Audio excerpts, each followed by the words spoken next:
"Did you hear that Jason Benson will be in town for the fourth time?" asked my friend Jeff. "It won't last long, but the city fathers decided to make him the chief marshal of the parade. Mayor Kane did it last year and will likely do it again next year. What's more American than a war hero in an Independence Day parade?" "No, Jeff, I didn't hear that," I answered quietly. "He must have climbed quite high up the military ladder by now. Many years ago, he was a captain. He's a colonel, and soon he'll have to rise even higher," Jeff agreed. "He was wounded in Baghdad a year ago and has all kinds of medals and awards. Look, he'll eventually run the Pentagon." I thought about Jeff's news for a minute. Jason Benson was our urban version of Jack Armstrong, the All-American boy. He played quarterback on his high school football team and shortstop in baseball. He graduated first in his class, and Division I universities competed for him. He received an appointment to West Point and graduated near the top of his class and also played football and baseball. This was all very good for him. He was an accomplished, extremely capable athlete, soldier, and citizen. I had to admit it. There was a lot in him that was not in me. Normally, this wouldn't be a big deal to me. If it had been anyone else, I would have been truly happy for his success. You probably guessed my problem. He dated Sarah, who was now my wife, when they were in high school. Back then, everyone seemed to feel that Sarah was his ideal match. She was also an incredible athlete, the valedictorian of her class, right behind Jason, and the most beautiful girl Williamsport had ever seen. Somehow they broke up after Jason went to West Point and Sarah went to Temple. They never got along. At school, I was 2 years ahead of them. I wasn't a cool genius, but I did well. I studied engineering at a public school.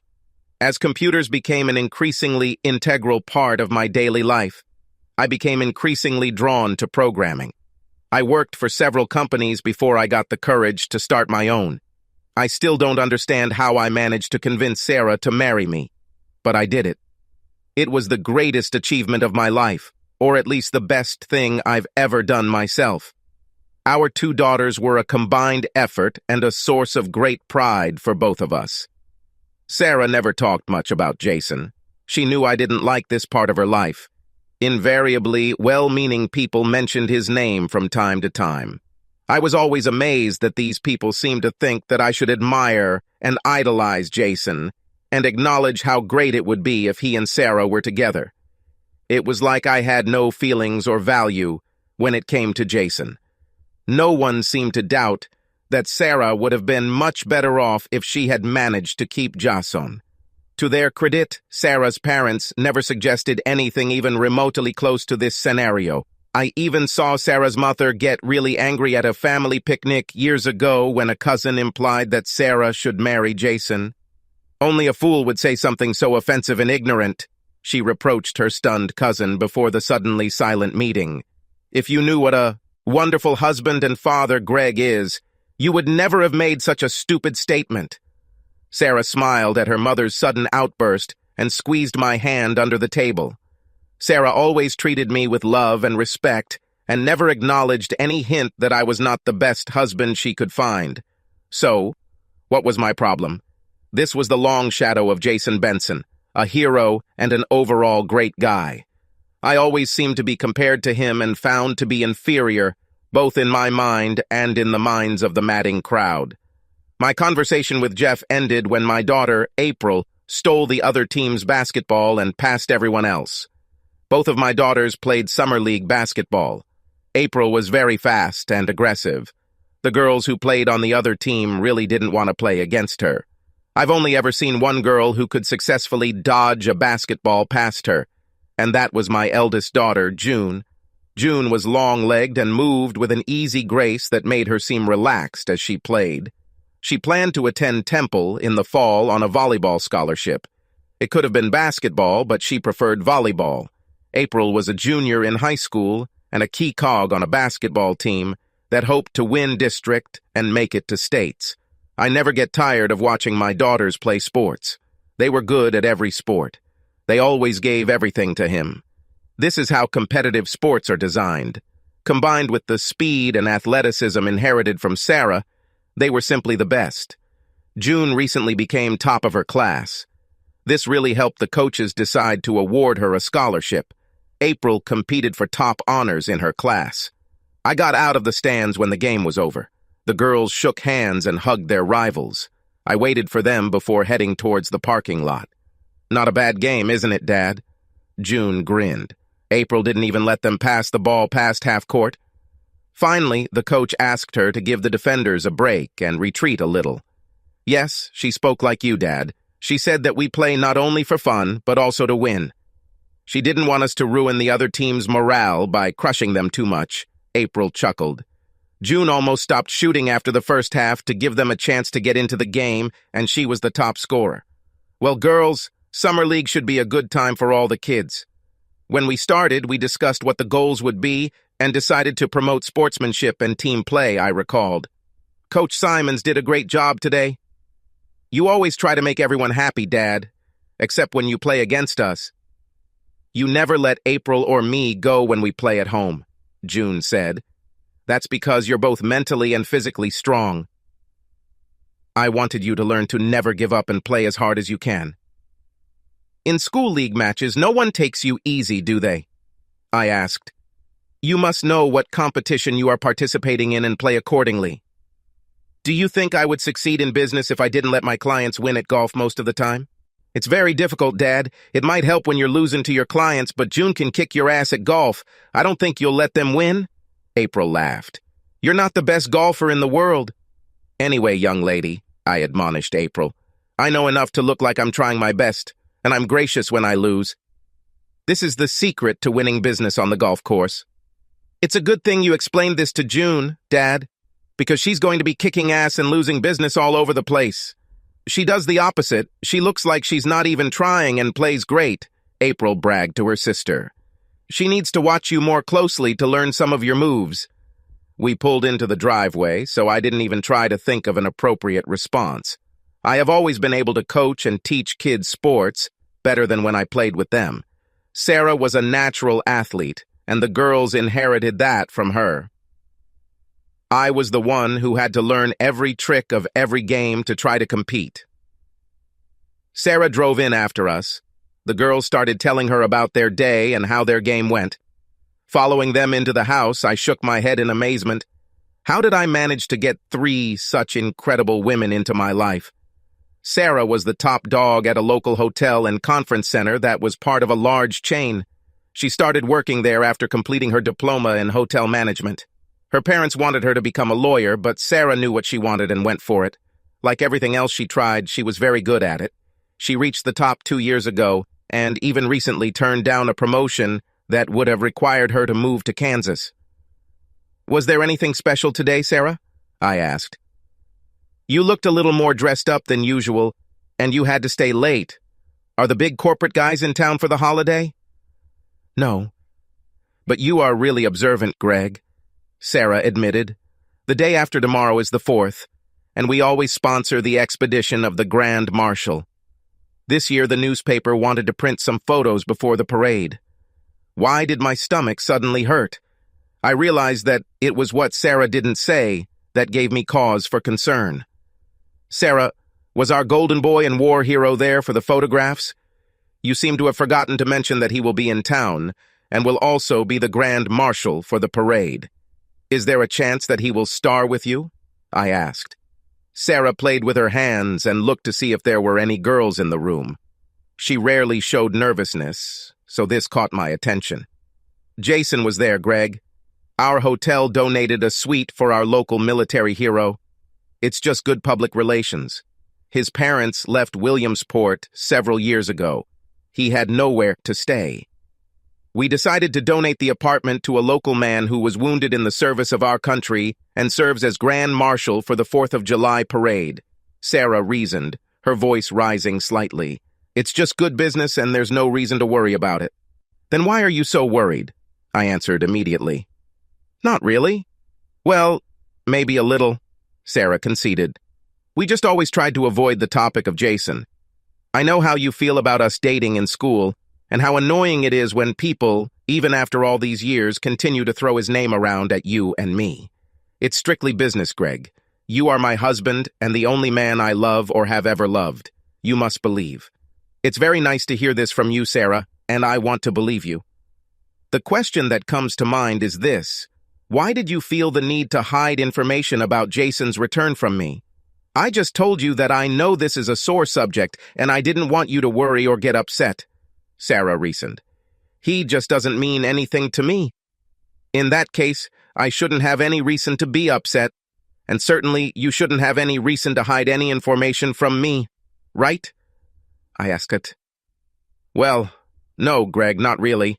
I'm glad we're discussing all this openly. It seems like Jason's ghost has been hanging over us ever since we got married. Or longer, I added. So, are there any other events planned with the participation of Marshall? Colonel Benson will be the commander-in-chief at the parade, and the next day at an informal reception at the hotel, Sarah admitted. The hotel will provide snacks and drinks, and people will have the opportunity to ingratiate themselves with him. I assume you will be the mistress of this ingratiation? I asked. Yes, Greg. I'm the caretaker at the hotel. This is part of my job. If anyone's going to reap the rewards of goodwill and push, it's damn well me, Sarah said. Do you have any problems with this?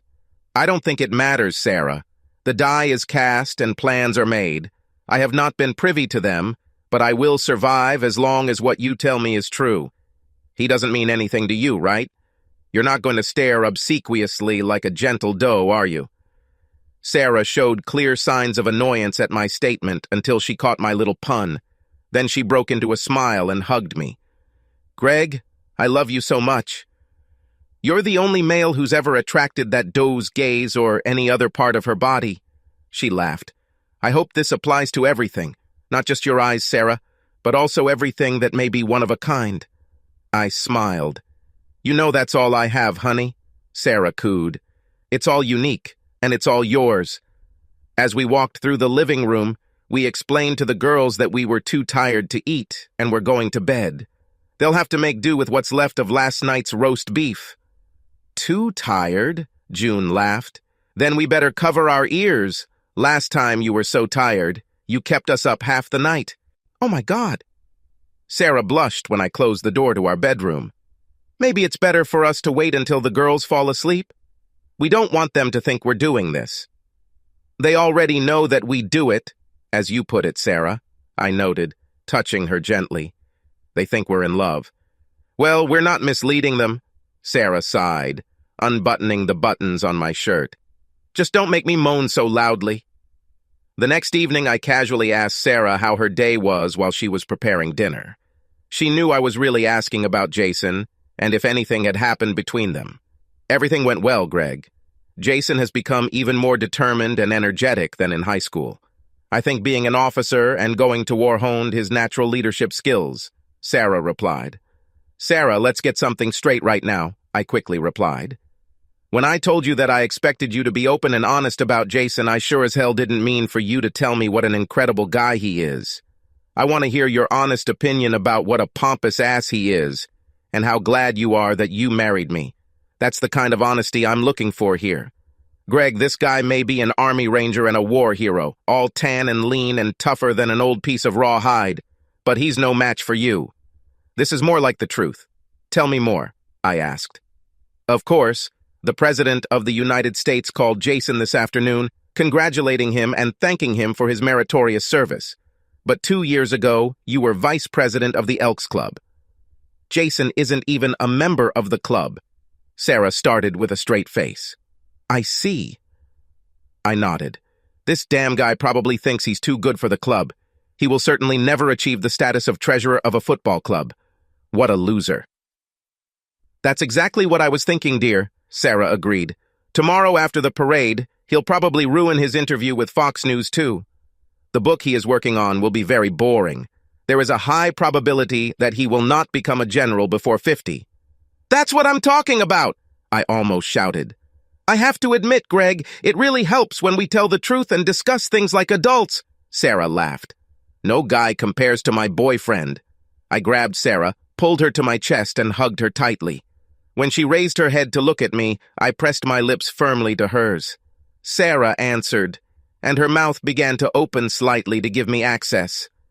"Why don't you two get a room?" April moaned as she entered. "This is the kitchen where my food is prepared." Sarah blushed and tried to move away from me, but I didn't let go. She glanced at me quickly. I kissed her again. "Dad, you really love Mom, don't you?" April grinned. "Do you think I'll ever find a guy like you who can love me like that?" "Not until you graduate from college," I exclaimed. "I think you will have a problem fighting them off." Sarah gasped, and April blushed. I felt myself blush, turned around, and headed towards the garage. I suddenly remembered that the backyard needs to be trimmed. Raising daughters is not always easy. The parade was a great success and was covered by television crews on cable news stations. Colonel Benson was a man on the rise. He represented everything the media was looking for on Independence Day. I watched his interview later that evening and had to admit that he spoke well, looked great, and made a man proud to be an American. The day after the parade was hectic. Sarah left early to make sure everything was perfect for the open house they were throwing for Benson.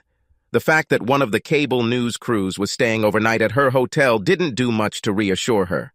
If her hotel is going to be in the news, it better look perfect.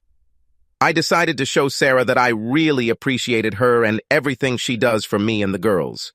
I visited Jeff at his jewelry store. I listened to several suggestions and settled on a pair of diamond earrings. Jeff tried to get me to buy the same necklace, but I was already over budget. I wandered around the main conference room, watching the colonel. He was merciful and humble. I have to give him credit. He really made a good impression on the people of his hometown. Sarah oversaw everything and did a great job. It was a well-run business, and the hotel looked good locally. It was supposed to be over by 6, but at 6:30 there were still a few hangers-on and devotees who didn't want to leave until the free food and drink ran out. I knew it would be over soon, so I slipped into Sarah's office. I decided to surprise her with earrings and then invite her to a neighbor's party after dinner where she could show them off to her friends.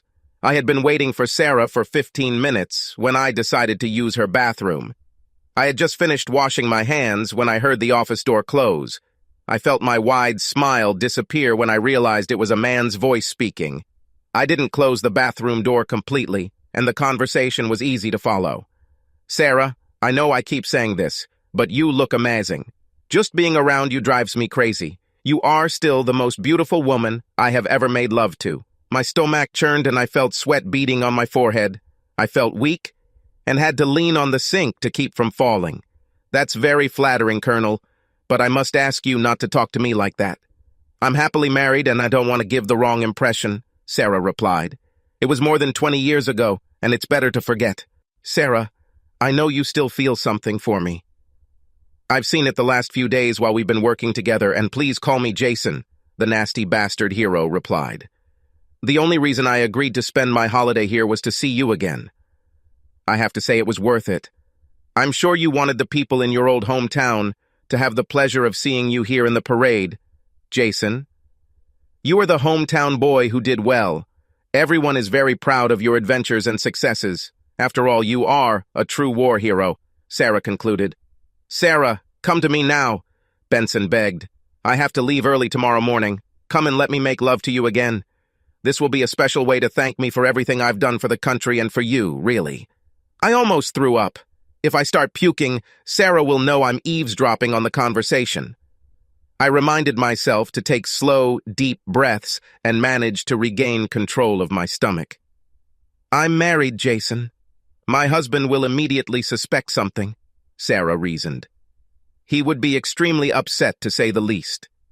I saw him hanging around Sarah. He's not the type to cause trouble. There were hundreds like him under my command. They never challenge me. "He won't dare tell you anything," Benson reasoned. "Coaching girls in soccer and changing diapers does not prepare a man for battle." I heard the contempt in Benson's voice as he chuckled at his own remark. He didn't seem to have much respect for me. "Jason, why don't you stay a few more days if you want to see me more often?" asked my devoted wife. "I can leave your room without hassle and for free." "I can't, Sarah. I have been ordered to report to Washington tomorrow. It's all part of climbing the corporate ladder. I've put more than 20 years and a lot of blood into this business, and I'm already close to it. I'm sure I don't want to ruin everything at this point. Is it true that you Rangers have something like never leaving your comrade behind, Jason? Sarah asked with too much enthusiasm to satisfy me. Absolutely right, Sarah. We take an oath and live by it. Without that trust and knowing that our brothers had our backs, we would never have been able to survive, Jason replied with obvious pride. Let's go to my room, Sarah. You have the chance to have a real hero make love to you tonight. That's very tempting, Jason, Sarah replied. There are just a few things that I don't quite understand. Maybe you could explain them to me first? Of course, Sarah, Jason answered quickly. I will be happy to explain everything so that we can quickly move on to a sweet night. Well, Jason, let's start with this. Why do you think that you are so much better than my husband? I know that you trained, went to war, and were decorated many times. Do heroes have to have medals and badges to be a hero? I don't think I understood the question, Benson answered slowly. Your husband never risked his life. He never went to war. He hid behind your skirts, coached girls' soccer, and went to parent-teacher conferences. He really didn't do anything very brave. Greg took over our daughter's soccer team when the coach broke his hip in a car accident and no one else wanted to. He didn't even know the rules, Sarah continued. He studied books and read something on the internet to do this. He had a hard time and made some mistakes, but he kept the team together. He did this for our daughters and the other girls on the team. Greg helped take care of my father after his stroke so that my mother could get some rest. He was never particularly close to his father, but willingly bathed and fed him. What is the reason? Because he loves me. He's my hero, Jason, Sarah said. I'm sure he's a good guy, Sarah. I didn't mean to humiliate him. It's just that, after what I've done all these years, it's hard to have too much respect for men who don't do what I do, Benson replied. That's not a satisfactory answer, Jason. Greg worked nights for a year so he could attend girls' events. He worked 2 jobs over the next year so we could save enough money for a down payment on our house. He caught our daughter June smoking in the garage with a couple of her friends when she was 16. He put her on his knees in front of them and gave her a good spanking. She cried, said she hated him, and ran to her room. He didn't sleep all night. He was so worried about her. The next day she apologized and promised never to smoke again. Then she hugged him, Sarah recalled. This is how a man raises his family, Jason. My next question is this. How could you ask me to renounce my vow? You are so proud of your life and are ready to risk it. But you easily invited me to break mine, Sarah said more than hotly. You despise those who break their oath and then ask me to break mine. Then you tell me that you've invested so much time in your career and you don't think I'm worth the risk of losing it, Sarah continued. What about my career and investments? You wouldn't think twice about asking me to risk losing my job and ruining my marriage while you brag to me about your successes? Do you really despise me and my life so much? Is this beneath your dignity? Haven't I spent 20 years building my life, my marriage, my career? She demanded. When you say that, Sarah, I realize that I may have gone a little overboard. You're just so beautiful, and we have such wonderful memories, Benson replied nervously. These wonderful memories belong to you, not me, Jason, Sarah replied.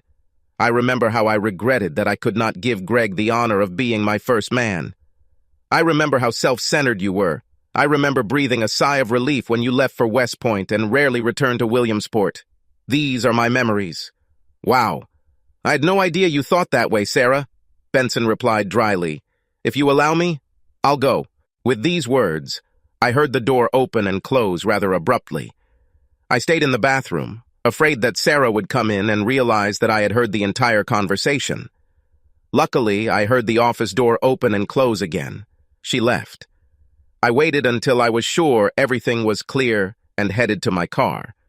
I called Jeff as I walked across the parking lot. I was in the kitchen helping the girls prepare dinner. I sat on pins and needles and waited impatiently when Sarah came in. Sarah, I'm so glad you're home, I exclaimed, hugging her to me. Greg, I was just finishing up some paperwork, Sarah explained. It's not that I didn't do anything. I pressed my lips to hers and pressed her tightly to my chest. My heart felt like it was about to burst. After a few minutes, I pulled my lips away from Sarah. "Wow, Dad is very glad to see you, isn't he, Mom?" June laughed. "I hope my husband will greet me the same way after 20 years of marriage." Sarah looked at me intently. I could tell she was trying to pinpoint why I was so glad to see her and why I didn't seem to need any explanation for being late. "June, I hope you find a husband like mine," Sarah agreed. "He is full of surprises and loves his family very much." I pulled out a small, beautifully wrapped package from my desk drawer and handed it to Sarah. She carefully took it from my hands and stared at it. "Mother, open up!" April exclaimed. "I want to see what it is." Sarah's hands seemed to tremble as she pulled on the wrapper. She threw away the paper and picked up the box. Then she slowly opened it. 3 pairs of eyes began to water at the same time. Oohs and ahs filled the room. The girls grabbed the necklace, placed it around Sarah's neck, and fastened it. Each of them took care of her ear, and soon the earrings were in place. Then all 3 women turned to me. "Dad, are these tears?" asked June. Subscribe to our channel so that your second chaff doesn't cheat on you, and go ahead and listen to the next story, because this story is nothing compared to the next one. If you're under 18, don't even think about listening to the next one.